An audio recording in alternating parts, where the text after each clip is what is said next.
നമസ്കാരം. നമ്മൾ കമ്പ്യൂട്ടറിനോട് print hello world എന്ന് പറയുമ്പോൾ സ്ക്രീനിൽ ഹെലോ വേൾഡ് എന്ന് കാണുന്നത് അത് രസമാണല്ലേ? ആ ശരിയാണ്, ഒരു മാജിക് പോലെ. അതെ, ലോകത്തിലെ ഏറ്റവും ഫേമസ് ആയ പ്രോഗ്രാമിംഗ് ഭാഷകളിലൊന്ന് പൈത്തൺ.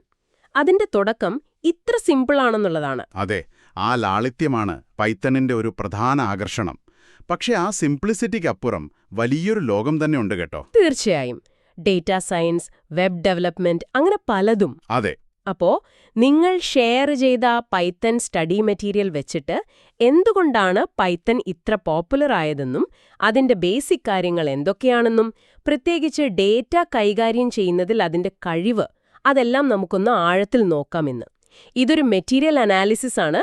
നമുക്കൊരു യാത്ര തുടങ്ങാം. ഓക്കെ, അപ്പം നിങ്ങളുടെ നോട്ട്സിൽ പൈത്തന്റെ ഫീച്ചേഴ്സ്, അതിൻ്റെ ഗുണങ്ങൾ, ബേസിക് സിൻടാക്സ്, ഡേറ്റ ടൈപ്പുകൾ, പിന്നെ നംപൈ, പാണ്ടാസ്, മാറ്റ്പ്ലോട്ട്ലിബ് പോലുള്ള പ്രധാനപ്പെട്ട ലൈബ്രറികൾ, ഇവയെക്കുറിച്ചൊക്കെ പറയുന്നുണ്ട്. അതെ.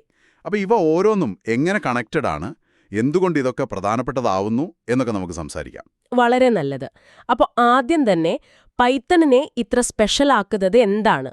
നോട്ട്സിൽ ആദ്യം കാണുന്നത് അതിന്റെ റീഡബിലിറ്റി ആൻഡ് സിംപ്ലിസിറ്റിയാണ്. വായിക്കാനും മനസ്സിലാക്കാനും എളുപ്പമുള്ള ഒരു സ്ട്രക്ചർ. അത് ശരിക്കും ഒരു ബോധപൂർവമുള്ള തീരുമാനം തന്നെയാണ്. ഗൈഡോ വാൻ റോസം, പൈത്തൺ ഉണ്ടാക്കിയ ആള്, അദ്ദേഹം ലക്ഷ്യം വെച്ചത് തന്നെ അതാണ്. എളുപ്പത്തിൽ വായിക്കാവുന്ന ഒരു, എന്താ പറയാ, നാച്ചുറൽ ഇംഗ്ലീഷിനോട് സാമ്യമുള്ള കോഡ്. ഓഹോ. ഇത് പുതിയ ആളുകൾക്ക് പഠിക്കാൻ എളുപ്പമാക്കും. അതുപോലെ ടീമായിട്ടൊക്കെ വർക്ക് ചെയ്യുമ്പോൾ മറ്റൊരാളുടെ കോഡ് മനസ്സിലാക്കാനും മെയിൻറ്റെയിൻ ചെയ്യാനുമൊക്കെ ഭയങ്കര ഹെൽപ്ഫുള്ളാണ്. ഒന്ന് ആലോചിച്ച് നോക്കൂ, ഒരു വെബ് പേജ് ഓപ്പൺ ചെയ്യണം, അല്ലെങ്കിൽ ഒരു ഫയൽ ഹാൻഡിൽ ചെയ്യണം, ഡേറ്റ സോർട്ട് ചെയ്യണം. ഇതിനൊക്കെ നമ്മൾ ആദ്യം മുതലേ കോഡ് എഴുതേണ്ടി വന്നാലോ? ബുദ്ധിമുട്ടാവും. അതെ. പൈത്തണിന്റെ സ്റ്റാൻഡേർഡ് ലൈബ്രറിയിൽ ഇതുപോലുള്ള കോമൺ ജോലികൾ ചെയ്യാൻ ആവശ്യമായ ഒരുപാട് ടൂൾസ്, അതായത് മൊഡ്യൂളുകൾ റെഡിയാക്കി വെച്ചിട്ടുണ്ട്. നമുക്ക് വേണ്ടത് എടുത്തുപയോഗിച്ചാൽ മതി. അപ്പൊ സമയം ലാഭിക്കാം. ധാരാളം സമയം ലാഭിക്കാം. നമുക്ക് നമ്മുടെ പ്രധാന ലോജിക്കിൽ കൂടുതൽ ശ്രദ്ധിക്കാം. നോട്ട്സിലെ മറ്റൊരു പോയിന്റ് ഇന്റർപ്രിറ്റഡ് ലാംഗ്വേജ് എന്നതാണ്. കോഡ് വരി വരിയായി പ്രവർത്തിക്കുന്നു എന്നത്. ഇതിന്റെ ഗുണങ്ങളും ദോഷങ്ങളും. നല്ല ചോദ്യം. പൈത്തൺ കോഡിനെ ഒരു ഇന്റർപ്രറ്റർ എന്ന പ്രോഗ്രാം ഓരോ ലൈനായിട്ട് വായിച്ച് അപ്പപ്പോ എക്സിക്യൂട്ട് ചെയ്യുവാണ്. അപ്പോൾ ഇതിന്റെ ഒരു പ്രധാന ഗുണമെന്താന്ന് വെച്ചാൽ, കോഡിലൊരു എറർ, ഒരു ബഗ് ഉണ്ടെങ്കിൽ അത് ഏത് ലൈനിലാണെന്ന് പെട്ടെന്ന് കണ്ടുപിടിക്കാം. ഡീബഗ്ഗിംഗ് എളുപ്പമാവും. ചെറിയ മാറ്റങ്ങൾ വരുത്തി പെട്ടെന്ന് റൺ ചെയ്തു നോക്കാം. പക്ഷേ ഒരു ദോഷവശമെന്ന് പറയാവുന്നത്, കമ്പൈൽഡ് ഭാഷകൾ, അതായത് C++, ജാവ പോലെയുള്ളവയേക്കാൾ ചിലപ്പോൾ കുറച്ച് സ്ലോ ആകാം. കാരണം ഓരോ തവണ റൺ ചെയ്യുമ്പോഴും ഈ ലൈൻ ബൈ ലൈൻ ട്രാൻസ്ലേഷൻ നടക്കുന്നുണ്ടല്ലോ. ഓക്കെ. സ്പീഡിൽ ചെറിയൊരു കോംപ്രമൈസ് ഉണ്ട്. ഇനി ഡൈനാമിക് ടൈപ്പിംഗ്. നിങ്ങളുടെ നോട്ട്സിൽ പറയുന്നു ഇതാണ് കാര്യങ്ങൾ രസകരമാക്കുന്നതെന്ന്. എന്താണിതിലെ രസം?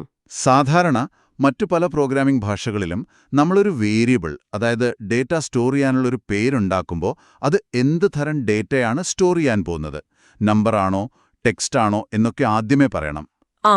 പക്ഷേ പൈത്തണിൽ നിങ്ങൾ x=5 എന്നെഴുതിയാൽ മതി. പൈത്തൺ തനിയെ മനസ്സിലാക്കിക്കോളും x ഒരു നമ്പറാണെന്ന്. പിന്നെ കുറച്ചു കഴിഞ്ഞോ x=hello എന്ന് മാറ്റിയാൽ അപ്പോൾ അത് ടെക്സ്റ്റ് ആണെന്നും മനസ്സിലാക്കും. ഈ ഒരു ഫ്ലെക്സിബിലിറ്റി കോഡിംഗ് കുറച്ചുകൂടെ വേഗത്തിലാക്കും. തുടക്കക്കാർക്ക് കാര്യങ്ങൾ എളുപ്പമാകും. പക്ഷേ ഈ സൗകര്യം വലിയ പ്രോജക്റ്റുകളിൽ ചിലപ്പോ കൺഫ്യൂഷൻ ഉണ്ടാക്കില്ലേ? ഈ വേരിയബിളില് ഇപ്പൊ എന്താ ഉള്ളത്, നമ്പറാണോ ടെക്സ്റ്റ് ആണോ എന്നൊരു ഉറപ്പില്ലായ്മ വരില്ലേ? വരാം, തീർച്ചയായും വരാം. അതാണ് ഡൈനാമിക് ടൈപ്പിംഗിന്റെ ഒരു മറുവശം. ചെറിയ സ്ക്രിപ്റ്റുകൾക്ക് ഇത് വളരെ സൗകര്യമാണ്. പക്ഷേ വലിയ ആപ്ലിക്കേഷൻസ് ഉണ്ടാക്കുമ്പോൾ കൂടുതൽ ശ്രദ്ധ വേണം. നല്ല കോഡിംഗ് പ്രാക്ടീസസ് ഫോളോ ചെയ്യണം. അല്ലെങ്കിൽ ചിലപ്പോൾ എറർ കണ്ടുപിടിക്കാൻ പാടാകും. അപ്പോൾ ഈ പറഞ്ഞ റീഡബിലിറ്റി, ഇന്റർപ്രറ്റഡ് സ്വഭാവം, ഡൈനാമിക് ടൈപ്പിംഗ്, വിപുലമായ ലൈബ്രറി, ഇതൊക്കെ ഒരുമിച്ച് നോക്കുമ്പോൾ പൈത്തണിന്റെ ഒരു ഫിലോസഫി കാണാം. അതായത് ഡെവലപ്പറുടെ സമയത്തിനും എളുപ്പത്തിനും പ്രാധാന്യം കൊടുക്കുക, അതുവഴി ഐഡിയാസ് വേഗം കോഡാക്കി മാറ്റാൻ സഹായിക്കുക. ശരി. അതുപോലെ cross platform കമ്പാറ്റിബിലിറ്റി. Windows, Mac, Linux എല്ലായിടത്തും ഓടും. അതിക്കാലത്ത് പ്രധാനമാണല്ലോ. വളരെ പ്രധാനം. ഇതിനൊക്കെ സപ്പോർട്ട് ചെയ്യാൻ വലിയൊരു കമ്മ്യൂണിറ്റിയും ലാർജ് ആൻഡ് ആക്റ്റീവ് കമ്മ്യൂണിറ്റിയും ഉണ്ടെന്നും നോട്ട്സിൽ പറയുന്നുണ്ട്. അതെ. ലോകം മുഴുവൻ ലക്ഷക്കണക്കിന് ഡെവലപ്പേഴ്സ് പൈത്തൺ ഉപയോഗിക്കുന്നുണ്ട്. അതുകൊണ്ട് തന്നെ എന്തെങ്കിലും സംശയം വന്നാൽ അല്ലെങ്കിൽ ഒരു പ്രശ്നം വന്നാൽ ചോദിക്കാനും ഉത്തരം കിട്ടാനും ഓൺലൈനിൽ ഒരുപാട് വഴികളുണ്ട്. ഫോറങ്ങൾ, ഡോക്യുമെന്റേഷൻ, ട്യൂട്ടോറിയൽസ് ഇഷ്ടം പോലെ. ഈ കമ്മ്യൂണിറ്റി തന്നെയാണ് പുതിയ പുതിയ ലൈബ്രറികളും ടൂളുകളും ഉണ്ടാക്കുന്നതും. പിന്നെ OOP, അതായത് ഓബ്ജക്റ്റ് ഓറിയന്റഡ് പ്രോഗ്രാമിംഗ് പോലുള്ള ഫീച്ചറുകൾ കോഡിനെ ഓർഗനൈസ് ചെയ്യാനും വലിയ പ്രോജക്റ്റുകൾ മാനേജ് ചെയ്യാനുമൊക്കെ സഹായിക്കും. അപ്പോ പൈത്തണിന്റെ പ്രയോജനങ്ങളെപ്പറ്റി പറയുമ്പോൾ ഈ easy to use, portability, integration ഇതൊക്കെ നമ്മൾ ഈ പറഞ്ഞ ഫീച്ചേഴ്സുമായിട്ട് ബന്ധപ്പെട്ട് കിടക്കുന്ന കാര്യങ്ങൾ തന്നെയാണല്ലേ? അതെ, തീർച്ചയായും. സിമ്പിൾ സിൻടാക്സ് കാരണം ഈസി ടു യൂസ് ആണ്. ഒരു സിസ്റ്റത്തിൽ എഴുതിയ കോഡ് മാറ്റമില്ലാതെ മറ്റൊന്നിൽ ഓടുന്നത് പോർട്ടബിലിറ്റി തരുന്നു. ഓക്കെ. മറ്റ് ലാംഗ്വേജുകളുമായിട്ടോ സി, ജാവ പോലുള്ളവ സിസ്റ്റങ്ങളുമായിട്ടോ കണക്ട് ചെയ്യാനുള്ള കഴിവാണ് ഇന്റഗ്രേഷൻ. പിന്നെ ഓപ്പൺ സോഴ്സ് ആയതുകൊണ്ട് ഫ്രീ ആയിട്ട് ആർക്കും ഉപയോഗിക്കാം, പഠിക്കാം, മാറ്റങ്ങൾ വരുത്താം. അതെ. ഇതെല്ലാം കൂടെ ചേരുമ്പോൾ കുറച്ച് കോഡ് എഴുതി കൂടുതൽ കാര്യങ്ങൾ വേഗത്തിൽ ചെയ്യാൻ പറ്റും. അതാണ് പ്രൊഡക്ടിവിറ്റി ആൻഡ് സ്പീഡ് എന്ന് പറയുന്നത്. ഡെവലപ്പറുടെ പ്രൊഡക്ടിവിറ്റി കൂടുന്നു. ഓക്കെ. അപ്പൊ പൈത്തൺ എന്തുകൊണ്ട് ഇത്ര പവർഫുൾ, പോപ്പുലർ ആണെന്ന് ഏകദേശം ഒരു ഐഡിയ കിട്ടി. ഇനി ഇതിന്റെ ബേസിക് ബിൽഡിംഗ് ബ്ലോക്സ് അതെങ്ങനെയാണ് വർക്ക് ചെയ്യുന്നതെന്ന് നോക്കാം. നിങ്ങളുടെ നോട്ട്സിലെ അടുത്ത സെക്ഷൻ അതാണ്. ഏറ്റവും ബേസിക്കായ ഒന്നാണ് വേരിയബിൾസ്, ഡേറ്റ സ്റ്റോർ ചെയ്യാനുള്ള കണ്ടെയ്നേഴ്സ്. വേരിയബിൾസ് നമ്മുടെ പ്രോഗ്രാമിൽ ഉപയോഗിക്കുന്ന ഇൻഫർമേഷൻ, അത് നമ്പറുകളാകാം, വാക്കുകളാകാം, എന്തുമാകട്ടെ, അതിനെ മെമ്മറിയിൽ ഓർത്തുവെക്കാൻ നമ്മൾ കൊടുക്കുന്ന പേരുകൾ, അതാണ് വേരിയബിൾസ്. നോട്ട്സിലെ എക്സാമ്പിൾ പോലെ a=5 എന്ന് എഴുതുമ്പോൾ 5 എന്ന വാല്യൂ a എന്ന പേരുള്ള ഒരു കണ്ടെയ്നറിൽ സ്റ്റോർ ചെയ്യുന്നു. b=അർച്ചന എന്ന് പറയുമ്പോൾ അർച്ചന എന്ന ടെക്സ്റ്റ് ബിയിൽ സ്റ്റോർ ചെയ്യുന്നു. ഈ കണ്ടെയ്നറിലെ വാല്യൂ മാറ്റാൻ പറ്റുമോ? നോട്ട്സിൽ h=12 എന്ന് കൊടുത്തിട്ട് പിന്നെ h=67 ആക്കുന്നുണ്ടല്ലോ. പറ്റും. അതാണ് വേരിയബിൾസിന്റെ ഒരു പ്രധാന ഉപയോഗം. പ്രോഗ്രാം റൺ ചെയ്യുമ്പോൾ ഡേറ്റ മാറിക്കൊണ്ടിരിക്കും. ആ മാറ്റങ്ങൾ സ്റ്റോർ ചെയ്യാനാണ് വേരിയബിൾസ്. h=12 എന്ന് ആദ്യം കൊടുത്താലും പിന്നീട് h=67 എന്ന് മാറ്റിയാൽ hന്റെ ലേറ്റസ്റ്റ് വാല്യൂ 67 ആയിരിക്കും. നമ്പറുകൾ h=67, ടെക്സ്റ്റ് അഥവാ സ്ട്രിങ്സ് f=5, അങ്ങനെ പല ടൈപ്പ് ഡേറ്റ സ്റ്റോർ ചെയ്യാം. നോട്ട്സിൽ ഒരു സിൻടാക്സ് എറർ കാണിച്ചിട്ടുണ്ട്. u=ഗാഥ എന്നെഴുതിയപ്പോ എന്താ അവിടെ പറ്റിയത്? അവിടെ കോഡ് ടൈപ്പ് ചെയ്തപ്പോൾ ഒരു ചെറിയ മിസ്റ്റേക്ക് വന്നതാണ്. ഗാഥ എന്ന ടെക്സ്റ്റ് കഴിഞ്ഞ് ഒരു ക്ലോസിംഗ് ബ്രാക്കറ്റ് അധികമായി വന്നു. ഓഹോ. പൈത്തന് ആ ബ്രാക്കറ്റ് അവിടെ എന്തിനാണെന്ന് മനസ്സിലായില്ല. അതാണ് സിൻടാക്സ് എറർ. അൺമാച്ച്ഡ് ക്വാഡേഷൻ ബ്രാക്കറ്റ് എന്ന് കാണിച്ചത്. അതൊഴിവാക്കി u=ഗാഥ എന്നെഴുതിയാൽ മതിയായിരുന്നു. പിന്നെ നോക്കൂ, u=9 എന്ന് മാറ്റി പ്രിന്റ് ചെയ്തപ്പോൾ 9 എന്ന് കിട്ടിയില്ലേ? അത് വേരിയബിളിന്റെ വാല്യൂ മാറ്റാൻ പറ്റുമെന്നതിന് വേറൊരു ഉദാഹരണം. ശരി.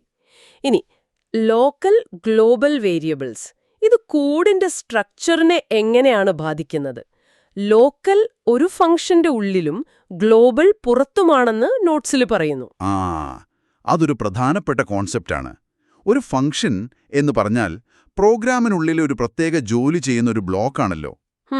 ആ ഫംഗ്ഷന്റെ ഉള്ളിൽ നമ്മൾ ഉണ്ടാക്കുന്ന വേരിയബിളാണ് ലോക്കൽ വേരിയബിൾ. ഉദാഹരണം, ഡെഫ് ഡെമോ എന്നെഴുതാം. a=10 എന്ന് ആ ഫംഗ്ഷൻ വർക്ക് ചെയ്യുമ്പോൾ മാത്രമേ ഈ എക്ക് ജീവനുള്ളൂ.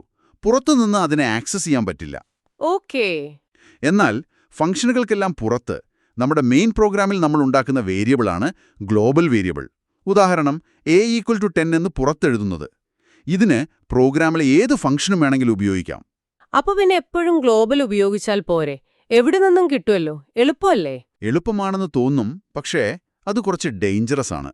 കാരണം ഒരു ഗ്ലോബൽ വേരിയബിളിന്റെ വാല്യൂ പ്രോഗ്രാമിന്റെ ഏത് ഭാഗത്തു നിന്നും മാറ്റാൻ പറ്റും. ഒരു വലിയ പ്രോഗ്രാമിൽ ഒരു വാല്യൂ എവിടെ വെച്ചാണ് മാറിയതെന്ന് ട്രാക്ക് ചെയ്യാൻ ചിലപ്പോൾ ഭയങ്കര ബുദ്ധിമുട്ടാകും. ശരിയാണ്. ഇത് കോഡിന്റെ ഫ്ലോ മനസ്സിലാക്കാൻ പാടുണ്ടാക്കും, എററുകൾക്ക് സാധ്യത കൂട്ടും. അതുകൊണ്ട് നല്ലൊരു പ്രാക്ടീസ് എന്താണെന്ന് വെച്ചാൽ, ശരിക്കും ആവശ്യമെങ്കിൽ മാത്രം ഗ്ലോബൽ വേരിയബിൾ ഉപയോഗിക്കുക. അല്ലെങ്കിൽ ലോക്കൽ വേരിയബിൾസും ഫംഗ്ഷനുകൾക്ക് ഡേറ്റ പാസ് ചെയ്യാൻ പാരാമീറ്ററുകളും ഉപയോഗിക്കുന്നതാണ് നല്ലത്. മനസ്സിലായി. ഇനി ക്യാരക്ടർ സെറ്റ്, ടോക്കണുകൾ, പ്രോഗ്രാം സ്ട്രക്ചർ. യൂണിക്കോഡ് സപ്പോർട്ട് കാരണം മലയാളമൊക്കെ ഉപയോഗിക്കാമെന്നത് കൊള്ളാം. ടോക്കൺസ് എന്ന് പറഞ്ഞാൽ കോഡിലെ ഈ വാക്കുകളും ചിഹ്നങ്ങളുമൊക്കെയാണല്ലേ? അതെ, നമ്മൾ എഴുതുന്ന പൈഥൺ കോഡിനെ ഇന്റർപ്രറ്റർ ആദ്യമിങ്ങനെ ചെറിയ കഷ്ണങ്ങളാക്കും, ടോക്കൺസ് ആയിട്ട്. വേരിയബിൾ പേരുകൾ, ഐഡന്റിഫയേഴ്സ്, പിന്നെ ഇഫ്, ഫോർ, എൽസ് പോലുള്ള സ്പെഷ്യൽ വാക്കുകൾ, കീവേഡ്സ്, 5, ഹെലോ പോലുള്ള സ്ഥിരം values, literals, plus, minus, equal, ഇതൊക്കെ ഓപ്പറേറ്റേഴ്സ്. പിന്നെ square bracket, curly brace, curly brace, parenthesis, ഇതൊക്കെ പങ്ക്ച്വേറ്റേഴ്സ്. ഇതെല്ലാം ചേർന്നതാണ് ടോക്കൺസ്. ഇവ ചേർന്നാണ് സ്റ്റേറ്റ്മെന്റ്സ് ഉണ്ടാകുന്നത്. പ്രോഗ്രാമിന്റെ സ്ട്രക്ചറിൽ കമന്റുകൾ ഹാഷ് വെച്ചെഴുതുന്നത്, സ്റ്റേറ്റ്മെന്റ്സ്, ഇൻഡന്റേഷൻ എന്നിവ കാണുന്നു. ഇൻഡന്റേഷൻ, അതായത് കോഡ് ബ്ലോക്കുകൾക്ക് കൊടുക്കുന്ന സ്പേസ്. ഇത് പൈഥണിൽ ഭയങ്കര ഇമ്പോർട്ടന്റ് ആണെന്ന് പറയുന്നു. ചുമ്മാ ഒരു ഭംഗിക്കല്ല, അതൊരു നിയമം തന്നെയാണെന്ന്. എന്തുകൊണ്ടാണ് പൈഥൺ ഇങ്ങനെ സ്പേസിംഗ് നിർബന്ധമാക്കിയത്? അത് നേരത്തെ പറഞ്ഞ റീഡബിലിറ്റി എന്ന ഫിലോസഫിയുടെ ഭാഗമാണ്. മറ്റു പല ലാംഗ്വേജസും കേർലി ബ്രേസസ് ഒക്കെ വെച്ചിട്ടാണ് കോഡ് ബ്ലോക്കുകൾ തിരിച്ചറിയുന്നത്. അതായത് ഒരു ഇഫ് കണ്ടീഷൻ ശരിയാണെങ്കിൽ ഇന്ന കാര്യങ്ങൾ ചെയ്യണം എന്നുള്ള ഇന്ന കാര്യങ്ങൾ ഒരു ബ്ലോക്കായിട്ട്. പൈത്തണില് അതിന് പകരം ഒരേ അളവിലുള്ള സ്പേസ് അല്ലെങ്കിൽ ടാബാണ് ഉപയോഗിക്കുന്നത്. സാധാരണയായി 4 സ്പേസ്. ഇത് എല്ലാവരും ഒരേ സ്റ്റൈലിൽ കോഡ് എഴുതാൻ നിർബന്ധിതരാക്കും.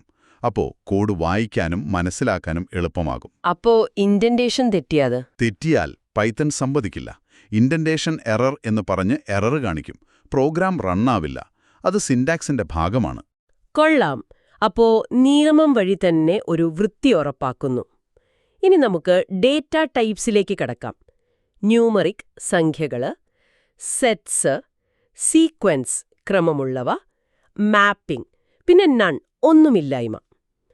ഇതിൽ സീക്വൻസ് ടൈപ്പിലാണ് സ്ട്രിങ്സും ലിസ്റ്റുകളും വരുന്നത്. ലിസ്റ്റ്സിനെ പറ്റി നോട്ട്സിൽ കുറച്ചധികം പറയുന്നുണ്ട്. എന്താണ് ലിസ്റ്റ്സിന്റെ പ്രത്യേകത? ലിസ്റ്റ് എന്ന് പറഞ്ഞാൽ അതൊരു ഓർഡറുള്ള ഒരു കളക്ഷനാണ്. അതിൻ്റെ ഏറ്റവും വലിയ പ്രത്യേകത അത് മ്യൂട്ടബിൾ ആണ്. അതായത് നമുക്കൊരു ലിസ്റ്റ് ഉണ്ടാക്കിയ ശേഷം അതിലെ ഐറ്റംസിനെ മാറ്റാം, പുതിയവ ചേർക്കാം, ഉള്ളവയെ ഡിലീറ്റ് ചെയ്യാം, അങ്ങനെയുള്ള മാറ്റങ്ങൾ വരുത്താൻ പറ്റും. ഒരു ലിസ്റ്റിൽ പല ടൈപ്പ് ഡേറ്റ ഒരുമിച്ച് വയ്ക്കാം. നമ്പേഴ്സ്, സ്ട്രിങ്സ്, എന്തിന് വേറെ ലിസ്റ്റുകൾ വരെ ഒരു ലിസ്റ്റിൻ്റെ ഉള്ളിൽ വയ്ക്കാം. സ്ക്വയർ ബ്രാക്കറ്റ് വെച്ചാണ് ലിസ്റ്റ് ഉണ്ടാക്കുന്നത്. നോട്ട്സിലെ ഉദാഹരണങ്ങൾ നോക്കാം. എ ഈക്വൽ ടു, ഇത് കാലി list. A equal to Neha, Sharma, 25, 75.6, 47. ഇതിൽ പലതരം ഡേറ്റയുണ്ട്. പിന്നെ എ ഈക്വൽ ടു നേഹ, 4, 1, 5, 23.4, 98. ഇത് ലിസ്റ്റിനുള്ളിൽ വേറൊരു ലിസ്റ്റ്, നെസ്റ്റഡ് ലിസ്റ്റ് എന്ന് പറയുന്നു. ഇത് ഡേറ്റ ഓർഗനൈസ് ചെയ്യാൻ നല്ല ഹെൽപ്ഫുൾ ആയിരിക്കുമല്ലോ. തീർച്ചയായും. ഉദാഹരണത്തിന് ഒരു സ്റ്റുഡന്റിന്റെ ഡീറ്റെയിൽസ്, പേര്, ക്ലാസ്, പിന്നെ മാർക്കുകൾ. ആ മാർക്കുകൾ ചിലപ്പോൾ ഒരു ലിസ്റ്റായിട്ട് തന്നെ ഈ മെയിൻ ലിസ്റ്റിന്റെ ഉള്ളിൽ കൊടുക്കാം. ഓക്കെ. ലിസ്റ്റിലെ ഓരോ ഐറ്റത്തിനെയും അതിന്റെ പൊസിഷൻ വെച്ച്, അതായത് ഇൻഡെക്സ് 0 മുതലാണ് തുടങ്ങുന്നത്, അത് വെച്ച് നമുക്ക് എടുക്കാനും മാറ്റാനും ഒക്കെ പറ്റും. ഈ മാറ്റം വരുത്താനുള്ള കഴിവ്, അതാണ് മ്യൂട്ടബിലിറ്റി. അത് ലിസ്റ്റിനെ വളരെ പവർഫുൾ ആക്കുന്നുണ്ട്. ശരി. അപ്പോ ഈ ബേസിക്സ് വെച്ച് തന്നെ പൈത്തൺ എത്ര ഫ്ലെക്സിബിൾ ആണെന്ന് മനസ്സിലായി. ഇനി ഡേറ്റാ വേൾഡിലേക്ക് വരുമ്പോൾ പൈത്തന്റെ ശരിക്കുള്ള പവർ കാണുന്നത് ചില സ്പെഷ്യൽ ലൈബ്രറികൾ ഉപയോഗിക്കുമ്പോഴാണെന്ന് നോട്ട്സ് പറയുന്നു. നംപൈ, പാൻഡാസ്, മാറ്റ്പ്ലോട്ട്ലിബ്, ഇവരാണ് മെയിൻ പ്ലെയേഴ്സ്. അതെ. Data analysis, scientific computing, machine learning, ഈ ഫീൽഡിലൊക്കെ പൈത്തൺ ഇന്ന് ഇത്രയും പോപ്പുലർ ആവാൻ കാരണം ഇതുപോലുള്ള പവർഫുൾ ലൈബ്രറികളാണ്. ഇവ പൈത്തണിന്റെ ബേസ് കാപ്പബിലിറ്റിയെ ഒരുപാട് എക്സ്റ്റെൻഡ് ചെയ്യുന്നു. ആദ്യത്തേത് നംപൈ, ന്യൂമറിക്കൽ പൈത്തൺ. പേര് സൂചിപ്പിക്കുന്നത് പോലെ നമ്പേഴ്സുമായിട്ട് റിലേറ്റഡ് ആണോ ഇതിന്റെ മെയിൻ ഉപയോഗം? അതെ. കൃത്യമായി പറഞ്ഞാൽ വലിയ സെറ്റ് ഓഫ് നമ്പേഴ്സ്, അതായത് അറകൾ, അരേസ്, അതിനെ വളരെ എഫിഷ്യൻ്റായിട്ട് കൈകാര്യം ചെയ്യാനാണ് നംപൈ ഉപയോഗിക്കുന്നത്. പൈത്തണിലെ സാധാരണ ലിസ്റ്റുകളെക്കാളും വളരെ വേഗത്തിൽ മാത്തമാറ്റിക്കൽ ഓപ്പറേഷൻസ്, കൂട്ടുക, ഗുണിക്കുക പോലുള്ളവ നംപൈ അരേകളിൽ ചെയ്യാൻ പറ്റും. ഓഹോ, അതെന്താ അങ്ങനെ? കാരണം നംപൈ അരേകൾ മെമ്മറിയിൽ ഡേറ്റ സ്റ്റോർ ചെയ്യുന്ന രീതിയും അതിന്റെ പിന്നിൽ സി ലാംഗ്വേജിൽ എഴുതിയ ഒപ്റ്റിമൈസ്ഡ് കോഡുമാണ്. അതുകൊണ്ട് വലിയ ഡേറ്റാ സെറ്റുകളിൽ ഓപ്പറേഷൻസ് ചെയ്യുമ്പോൾ നല്ല സ്പീഡ് കിട്ടും. അപ്പോൾ വലിയ ഡേറ്റാ സെറ്റ്സ് ഹാൻഡിൽ ചെയ്യുമ്പോൾ ഈ സ്പീഡ് വളരെ ഇമ്പോർട്ടന്റ് ആണല്ലേ? തീർച്ചയായും. ലക്ഷക്കണക്കിന് ഡേറ്റാ പോയിന്റ്സ് ഉള്ള സെറ്റുകളിൽ വർക്ക് ചെയ്യുമ്പോൾ നമ്പി തരുന്ന ആ പെർഫോമൻസ് വ്യത്യാസം നന്നായിട്ട് അറിയാൻ പറ്റും. പിന്നെ മൾട്ടി ഡൈമെൻഷണൽ അറകൾ, അതായത് മെട്രിക്സ് പോലുള്ളവ കൈകാര്യം ചെയ്യാനും ലീനിയർ ആൾജിബ്ര, ഫുറിയർ ട്രാൻസ്ഫോം പോലുള്ള കോംപ്ലക്സ് ഓപ്പറേഷൻസ് ചെയ്യാനുള്ള ടൂൾസും നംപയിലുണ്ട്. ശരിക്കും പറഞ്ഞാൽ പാണ്ടാസ് അടക്കമുള്ള മറ്റു പല ഡേറ്റാ സയൻസ് ലൈബ്രറികളുടെയും ഒരു അടിസ്ഥാനം നംപിയാണ്. അടുത്തത് പാൻഡാസ്. ഇത് പൈത്തണിലെ ഡേറ്റാ സയൻസിന് ഒരു മസ്റ്റാണെന്ന് പറയുന്നു. നംപി നമ്പേഴ്സിലാണ് കൂടുതൽ ഫോക്കസ് ചെയ്യുന്നതെങ്കിൽ പാൻഡാസ് എവിടെയാണ് സ്ട്രോങ്? പാൻഡാസ് ഡേറ്റയെ ക്ലീൻ ചെയ്യാനും മാനിപ്പുലേറ്റ് ചെയ്യാനും അനലൈസ് ചെയ്യാനുമുള്ള ഒരു കംപ്ലീറ്റ് ടൂൾ കിറ്റാണ് തരുന്നത്. നമുക്ക് കിട്ടുന്ന ഡേറ്റ പലപ്പോഴും അത്ര പെർഫെക്റ്റ് ആയിരിക്കില്ലല്ലോ. ചിലപ്പോൾ വാല്യൂസ് മിസ്സിംഗ് ഉണ്ടാവും, ഫോമാറ്റ് തെറ്റായിരിക്കും. ശരിയാണ്.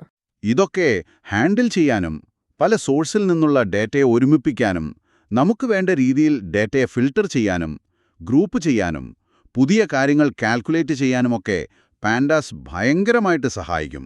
ഡാറ്റ ഫ്രെയിം എന്നൊരു വാക്ക് ഇതുമായി ബന്ധപ്പെട്ട് കേട്ടിട്ടുണ്ട്. അതെന്താണ്?